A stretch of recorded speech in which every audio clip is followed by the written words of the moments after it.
Rider na kuyapan human mi bangga sa fuel tanker sa Amlan, Negros Oriental.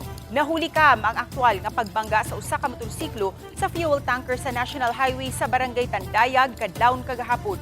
Tungod sa impact, nakuyapan ang driver nga daling gidala sa Negros Oriental Provincial Hospital. Sa CCTV footage sa Amlan LDRRMO, makita ang pagliko sa tanker gikan sa National Highway dihang gibanggaan sa 31 anyos nga rider nga taga Amlan. Mi-surrender ang 40 anyos nga driver sa tanker. Subay sa investigasyon sa kapulisan, bag-o nag-unload og gasolina ang tanker sa usa ka gas station. Samtang padulong na muuli ang rider gikan sa Dumaguete City. Sa maong video, makita nga kusog ang dagan sa motor sa wala pa muigo sa kilid nga bahin sa tanker. Migawas sa investigasyon nga matud pa, nakainom ang rider sa wala pa mo biyahe. Padayon nga gikuhaan siyang habig ang rider kinsa nagpaalim pa sa ospital.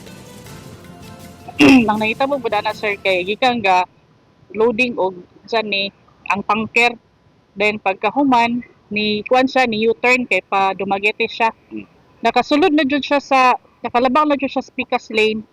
Sus namay ni kalit og kuan nga motor. Motong na kuan jud siya, naigo jud siya sa luyong nga bahin sa digid sa tanker.